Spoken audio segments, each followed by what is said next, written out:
Call to order this meeting of the Joint Conceptual Meeting for September the 22nd, 2022.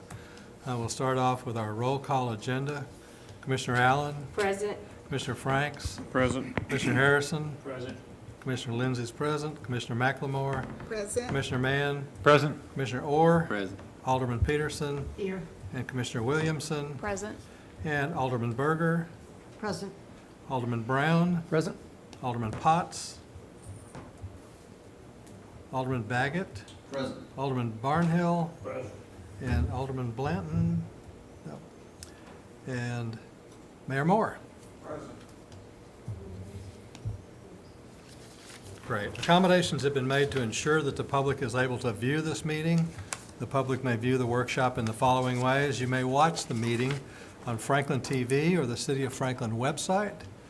You can watch live stream through the City of Franklin Facebook and YouTube accounts, or you can attend in person in the boardroom. The public may also watch the meeting on the TV in the lobby. So I'll start off with an item that's not on our agenda. Mayor Moore has an announcement he would like to make, now that he has a captive audience here. Yeah, Mayor? good. Thank you, Mr. Chairman, and I wanted to speak to the Planning Commission tonight, specifically about the Historic Zoning Commission. As you may or may not remember or know, it's a requirement that a planning commissioner be on historic zoning, and Nick Mann has served in that role up to this point and is asked to be able to move off of that commission because of work requirements starting in January. So what I'm asking tonight is, since I have the planning commissioners here, is that I'd like to ask one of them to volunteer for that assignment for the next year. If nothing happens, then I have another option. And what would that be, Mayor? Just a point one, very stated. So I appreciate the opportunity, of course, appreciate Commissioner Mann serving there in this past year and finishing out his term, and look forward to a volunteer coming forward painlessly. Thank you, Mayor. Okay, we have one item on the agenda for tonight. Do I need a volunteer for that? Would you like to volunteer now? Oh, I can. We have a volunteer right here, Mayor. Thank you. Was that Mr. Franks? I'm having some competition possibly. Okay. So I've got two people that Oh, have okay. expressed an interest immediately, but I want to Yeah, no problem. speak to both of you and I'm sorry, See I what- misunderstood. Option 3, interviews. Yeah, Okay, Awesome. I think the process is underway. thank you so much. Okay, I didn't mean to expect it complicate to it. be this easy. no arm twisting or anything. Okay, our item tonight is a discussion of a development plan proposing 77 single-family lots on 29.17 total acres located near the intersection of Oxford Glen Drive and Clovercroft Road at 4080 Clovercroft Road. This is referred to as the Novara PUD. So we'll start with staff presentation. Thank you, Chair. The subject property is south of Liberty Pike and east of Oxford Glen Drive, adjacent to McKay's Mill, just to get you oriented. The development plan and the rezoning generally meet in Vision Franklin. The primary access for this development is proposed off of Oxford Glen Drive. Staff has made the comment that at resubmittal, a signed owner affidavit will be required from the McKay's Mill HOA, who are the owners of the open space lot, that access to this development is being shown on the development plan. Right-of-way dedication shall be shown for this connection through the open space lot at the site plan stage. So those were just some highlights. Our engineer is here, Jimmy Wiseman, if you have any questions after, but that concludes my presentation if you have any questions for me. Okay, thank you. So is there anyone representing the applicant?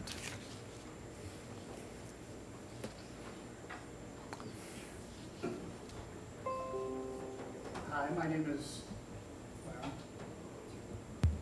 there we go. Okay. Hi, my name is Jeff Rosiak. I'm with Gamble Design Collaborative. Also here with me tonight is Clay Wallace from ELI, our team civil engineer. We're representing Clovercroft Holding, which is a joint venture between Arnold Homes and Province Builders.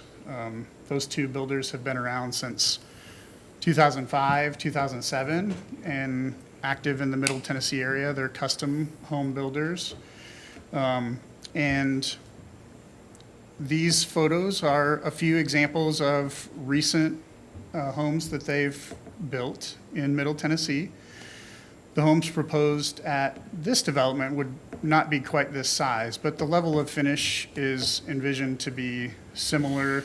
The character is envisioned to be similar. And so just a couple of character images to show you what they've built in the area. Envision Franklin has this parcel designated as mixed residential design concept, which permits single-family homes, duplexes, townhomes, multiplex. The proposed development is only single-family detached homes. 77 homes on 29.5 acres for a density of about 2.7 DUA. Can you all see my mouse if I move it? Yeah. By comparison, this section of McKay's Mill is about 3.5 DUA. So our density is a little bit less, but similar in development character. The development has 15% open space, or is required 15% open space, which is about 4.5 acres. We're providing 7.6 acres, about 26% open space. The bulk of that is at the frontage along Clovercroft Road, where we want to preserve that feel that exists on Clovercroft, that open and kind of rural feel. I'll talk about that a little bit more in just a minute. We're also preserving existing tree masses here and an existing tree line along the western property line. The tree line along the western property line goes up about 2/3 of the way up the property, and we intend to extend that all the way to the north property line. On the Dunrobin Drive on the McKay's Mill side, the lots that back up to our property line have a 25-foot open space easement along the back side of them. And we intend to mirror that on our side of the property line as well. So provide a matching 25-foot landscape easement for 50 feet total between the lots. We are proposing 65-foot wide lots along the perimeter, around the perimeter of the development. These would be front-loaded homes with the garages recessed 20 feet from the facade of the home, so set back a little bit. And the homes to our west along Dunrobin, those are primarily 53 feet wide, so we're wider than the homes that are existing to our west. More interior to the property, we're proposing 40-foot wide homes that are alley accessed. So, those driveways are accessed from the rear and aren't cluttering the streetscape. And those are completely insulated inside the center of the development. You can also see some of the architectural character that's proposed for these lots.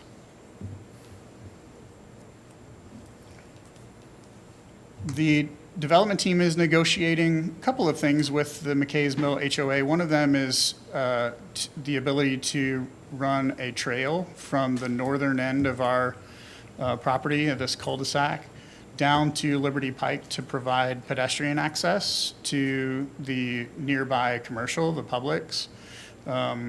We'd love for our residents to be able to walk to the store, walk to the vet.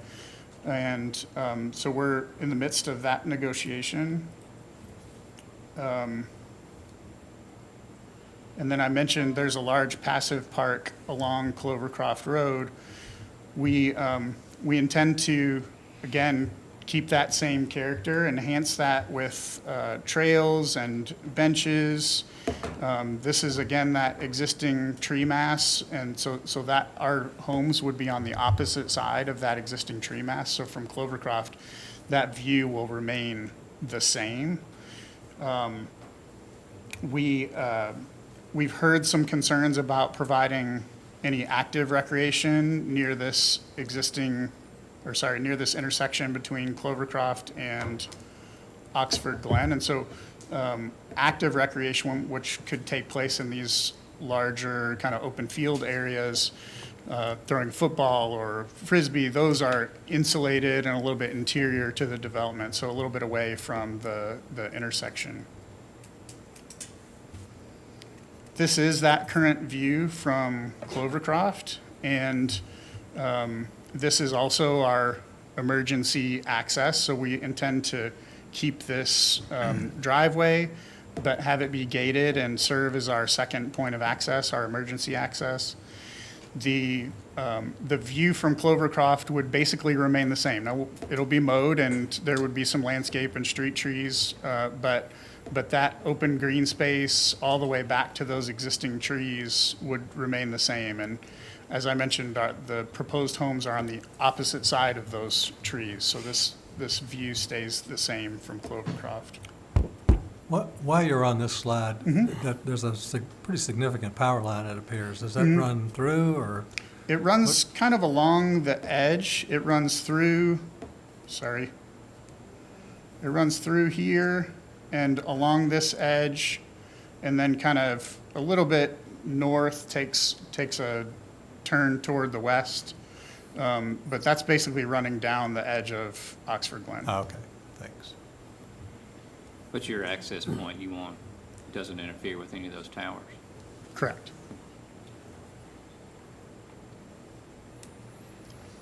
This is indicating currently owned, McKay's Mill HOA-owned property. Again, we're negotiating with them to acquire and have offered to acquire this about 24,000 square feet of frontage along Oxford Glen. I think today that'd be called a spite strip and wouldn't be permitted, but we're interested in purchasing that whole area, and in addition to just the area shown in green for our main access drive. The intent would be to kind of wrap that into our open space program and enhance that with street trees and landscape, and just have that be an additional piece of the green buffer. That negotiation is ongoing. We've been trying to kind of marry that negotiation with the development plan going through. So it's gone great so far, and we anticipate that will be successful as we continue forward. Yeah, so we anticipate this being presented at the October Planning Commission meeting. And with that, I'm happy to answer any questions.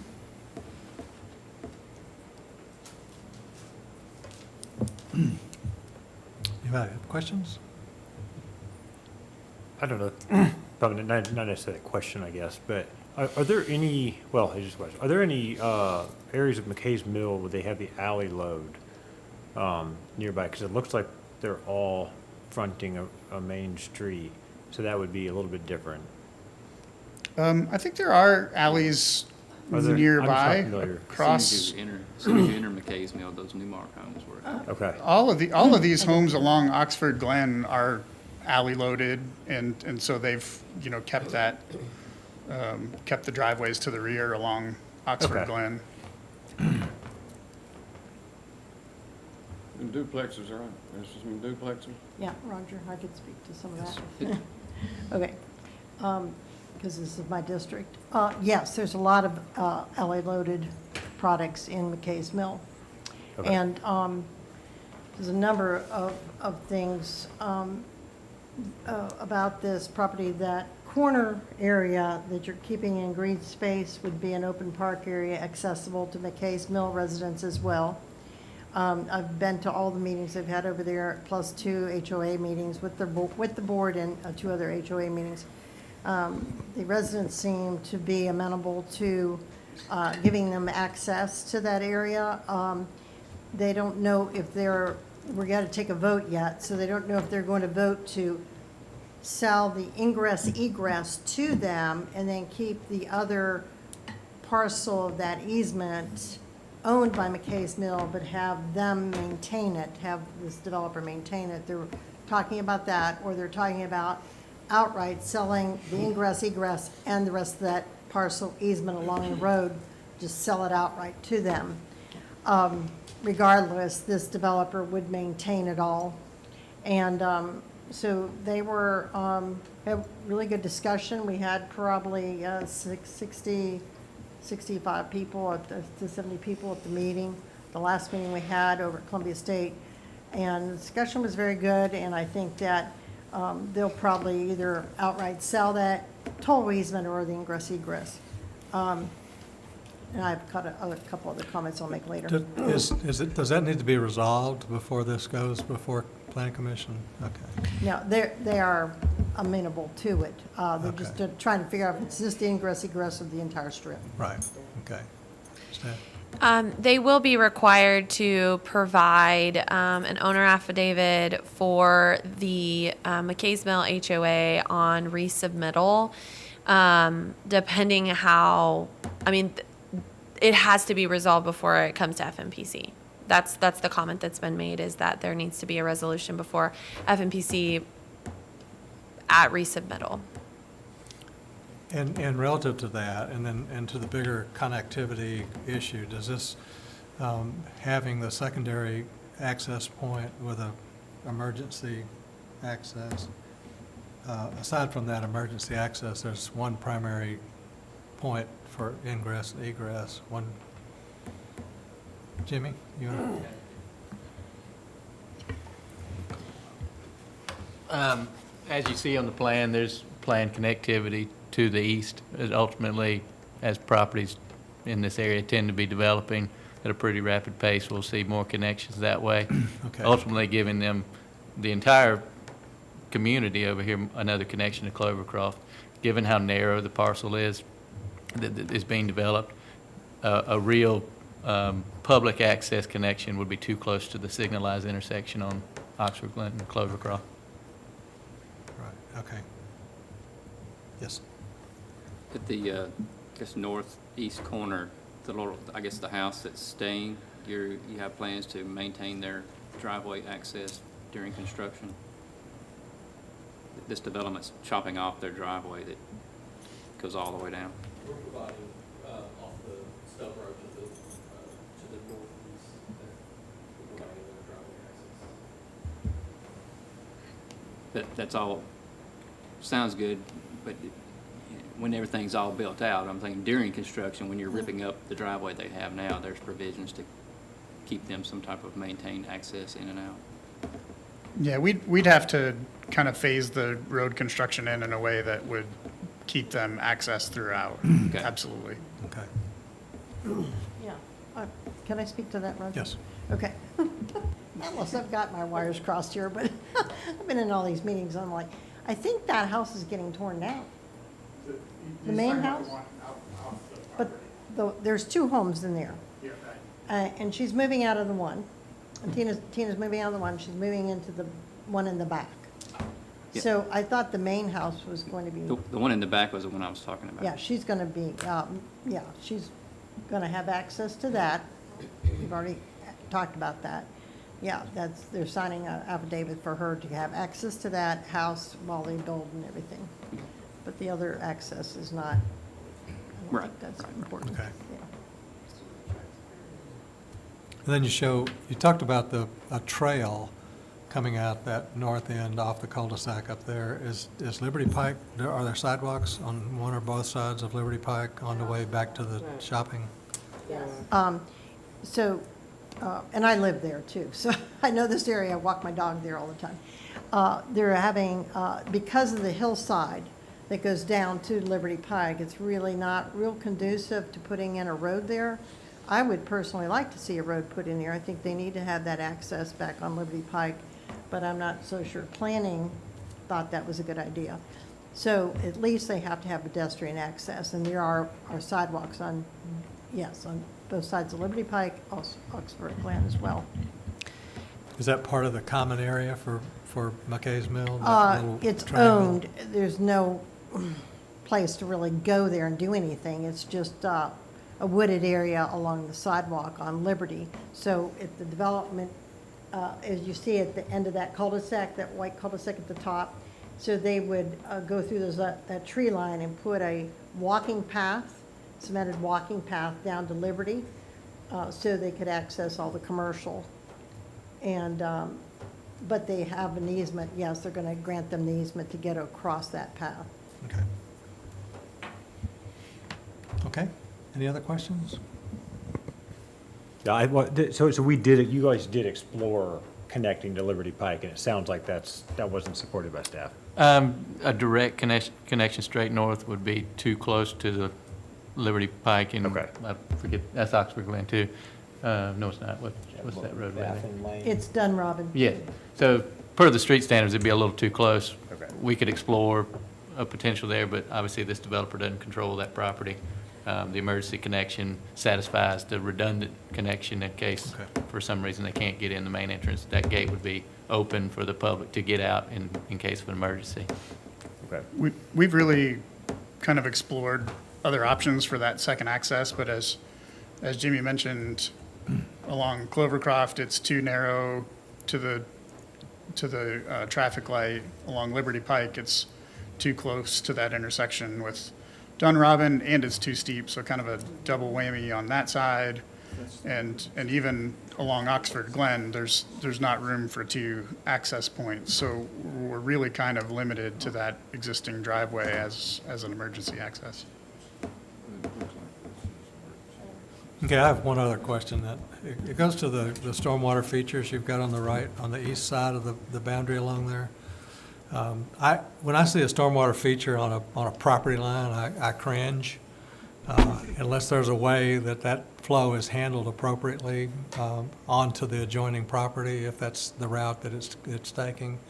I've seen good and I've seen horrendously bad situations where a builder thinks it's appropriate to stub out a pipe at the property line, and God help the property owner downstream. So can you kind of touch on how you plan to handle that? Sure. This actually Can flows you- to the south. Okay,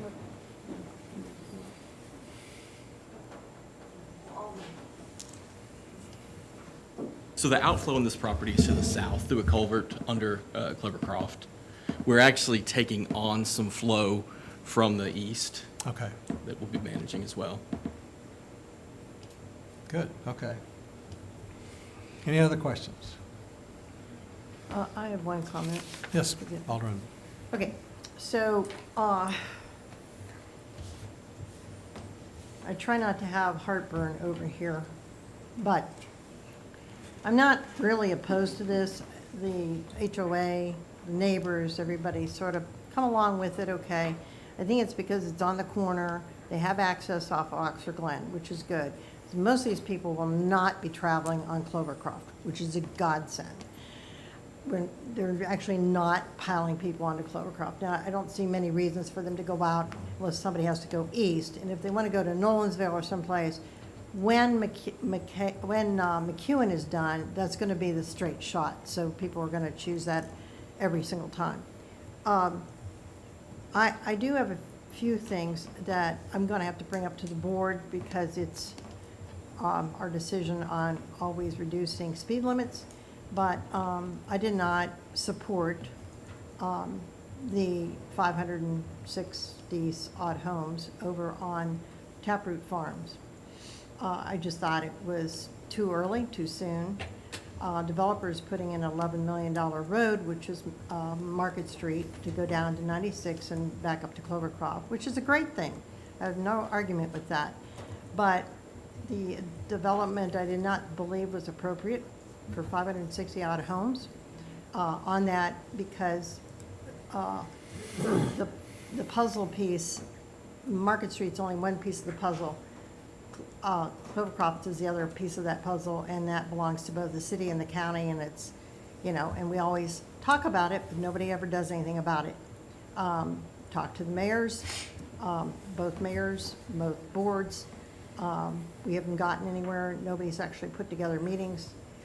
That's going to come real soon because we gotta quit putting our heads in the sand when it comes to Clovercroft. The county doesn't have, they do the money for the schools. They're strapped. They don't want to put in a lot of money for the roads. Get that. But we don't want to annex in portions of that road where there's county on both sides and we just have the road. I get that as well. So I want to bring that up to your attention because, is this real impactful? I don't think it's all that impactful. The 565 homes on Clovercroft is more impactful than this little thing. And this was 125. I think they're down to 77 now. I am concerned about the roundabout at Liberty Pike and Oxford Glen, but I'm not sure there's anything we can do about that because you can't widen that. You can't stretch that out. But what I am going to ask for, and this board, I'd like to ask you all to just hear me out on this for a second. Will you please, as you approve developments, and it comes to us as well sometimes, that we consider when we have roads and we have homes, actual single-family homes fronting our roads, that we look at this and say, what is an appropriate speed limit? Because what we have out there now is not appropriate. And before I was elected, I came and spoke to this board, our BOMA board, and asked for a reduction on Liberty Pike from 40 miles an hour to 30. They gave us 35. We still have a huge issue on Liberty because it's a straightaway. It's your racetrack. It's straightaway. There's no curves in it. So I'm only bringing this up because I think that we need to look at, and this is not the preview of your body, to reduce the speed limit. I do not think. I think it's only BOMA. But we need to look at the speed limit on Oxford Glen and Liberty Pike. I don't care if it's Nartilla Road. We need to go above and beyond what is the right thing to do and take a look at those speed limits on those two roads. Because we put more, as I said, this is a drop in the bucket. But thank you very much. Great, thank you. All right. Seeing no other comments, is there any other business? Then Thank you. we are adjourned.